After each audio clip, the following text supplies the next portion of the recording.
बुद्धिमान व्यक्तियों को सूर्य के रूप में स्थित गायत्री देवी का प्रातः मध्याह्न सायं ध्यान करके जप करना चाहिए। पंडित श्री राम शर्मा आचार्य। बुद्धि को सन्मार्ग पर लगाने वाला जो विराट चिदात्मा पुरुष है, वही सत्य धर्म वाला ईश्वर रूप वंदनीय सविता है। पंडित श्री राम शर्मा आचार्य। पुस्तक का नाम सावित्री का शक्ति स्त्रोत सविता देवता। पुस्तक परिचय। एक अनन्य चैतन्य जीवन एवं शक्ति का समुद्र इस विश्व में लहरा रहा है। इसी समुद्र से शक्ति ग्रहण करके वनस्पति अपने तथा सभी जीव जंतुओं के लिए उसे रूपांतरित करते हैं। यही महाप्राण जब शरीर क्षेत्र में अवतीर्ण होता है तो आरोग्य, आयुष्य, तेज, बल, बुद्धि सबकी प्राप्ति होती है। इस महाप्राण को धारण करने का क्या मार्ग है? इसका सबसे सरल माध्यम है सूर्य। सूर्य ही वह तेज प्रदान करता है जिसके द्वारा जीवन की बाह्य और आंतरिक सुव्यवस्था के लिए, प्रगति और शांति के लिए परम ब्रह्म की महाप्राण सत्ता अधिकाधिक मात्रा में प्राणी को उपलब्ध हो सके। परंतु सूर्य से वह प्राण ग्रहण करने का माध्यम क्या है? सूर्य से सीधा संपर्क बनाकर उस महाप्राण को ग्रहण करने का सबसे सरल उपाय है गायत्री महामंत्र, जिसके द्वारा सविता देवता की उपासना की जाती है। सविता के अधिष्ठात्री होने के कारण गायत्री का दूसरा नाम सावित्री भी है। शरीर और प्राण में जो संबंध है वही सविता और सावित्री में है। सविता की महाशक्ति सावित्री एक ही है। उससे संपर्क बनाने के अनेक तरीके हो सकते हैं। इसमें से एक तरीका शरीर यंत्रों को माध्यम बनाकर साधना विधान के प्रयोग का है। पुस्तक के कुछ प्रश्न।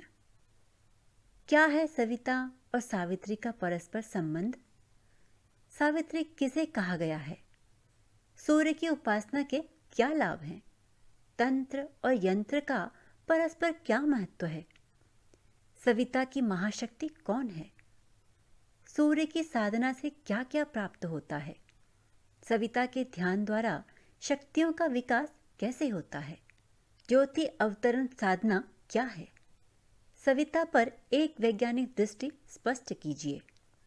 गायत्री उपासना प्रकाश की साधना है, कैसे सिद्ध करेंगे? इन सभी प्रश्नों का उत्तर लेकर आपके समक्ष प्रस्तुत है एक लघु पुस्तक जो बताती है कि पंच भौतिक जगत में यह उदयमान सूर्य ही सविता है और उसके प्रभाव में उत्पन्न होने वाली गणित शक्तियों का पुण्य ही सावित्री है। पुस्तक के कुछ अंश। सावित्री 3 पाद, षटकुक्षी और 5 मस्तक वाली है। वह अग्निवर्ण की मुख वाली, शुभ और कमल नेत्रों वाली है। एक ओंकार ही परम ब्रह्म है। प्राणायाम मुख्य तप है। सावित्री से बढ़कर कोई शक्ति नहीं है और मौन की अपेक्षा सत्य भाषण की महिमा विशेष है। ऋग्वेद में सूर्य को जगत की आत्मा बताया गया है। इसका अर्थ हुआ इस पृथ्वी पर जो चेतना और हलचल है उसका उद्गम स्थल सूर्य है। उससे हमें गर्मी और रोशनी ही नहीं मिलती, इसके अतिरिक्त वह भी मिलता है जो चेतना से संबंधित है। सौर मंडल के ऊर्जा प्रवाहों से यह तो जीवन के लगभग सभी गतिविधियां प्रभावित परिवर्तित होती हैं, लेकिन इसकी सबसे गहरी सघनता माननीय स्वास्थ्य के साथ जुड़ी हुई है। सद्बुद्धि के अर्जन और उपार्जन की यह प्रक्रिया मम अर्थात मेरे लिए न होकर संपूर्ण जगत के लिए है। पुस्तक के कुछ बिंदु।